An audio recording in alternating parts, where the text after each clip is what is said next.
Well, I've been digging deep into Bill's pile of weirdness, and here's what I come up with. It is a Diskus Model 25, a 70 millimeter padlock, stainless steel, made in Germany. I picked it up, well, not too long ago, in the last 3 or 4 months.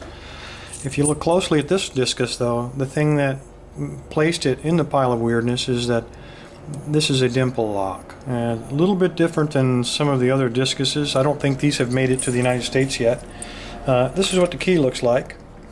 It's identical, of course, on both sides. So you have the active pins on top. And let me get that up close so you can maybe get a good view.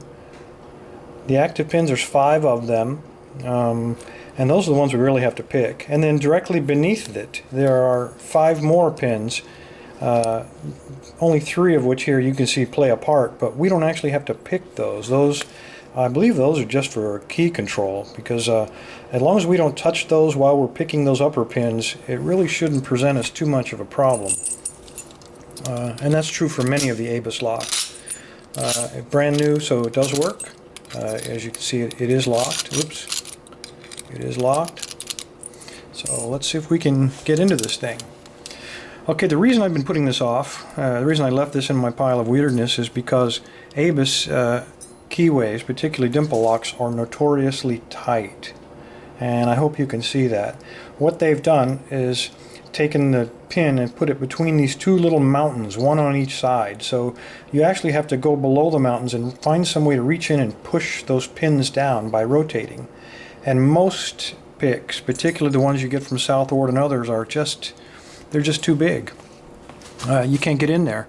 So not too long ago I did a video on how to make these quick picks, and the reason I did it is because I wanted the flexibility to be able to replace these tips with things I could make from windshield wiper inserts on the fly.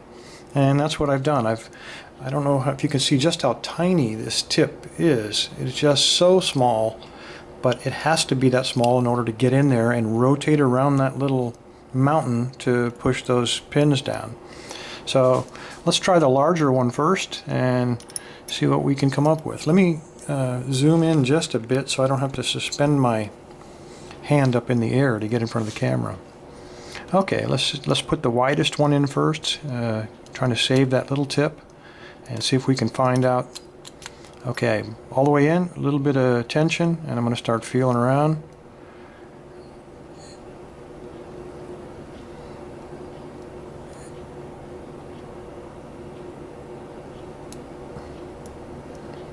Now, just like all the other discus and ABUS locks, these are full of mushrooms and security pins.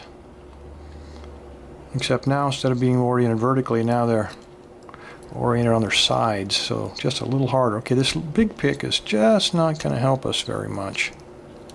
Yeah, we're going to get him out of there. He's just not, he wasted our time.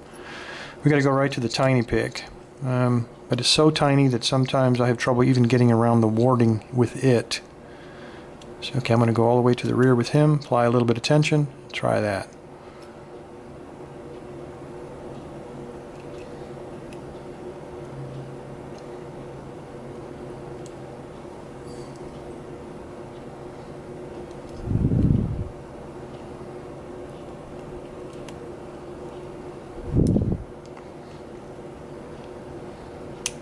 Okay, I got a false set. It just almost fell out of my hand there when it did that.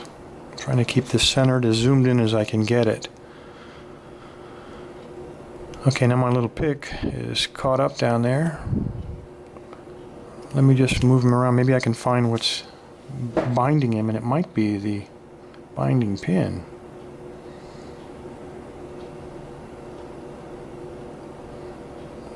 Okay, I got a pin. Let's see if that's him.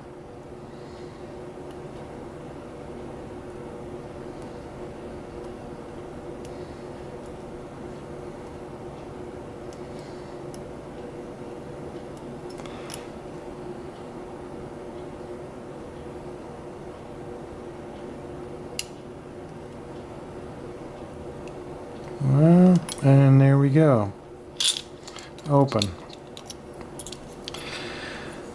This was an easy one because it's only 5 pins and all of those other pins are passive, thank goodness. Some of the higher security locks on ABUS it has pins top and bottom. In fact, I picked a big Vokta that had that situation with it. But in this one, thank goodness, only we have to deal with the 5 top pins, and as long as you don't touch those bottom ones by accident when you're trying to feel around in there, you'll get an open. So they're not that difficult. Give it a shot.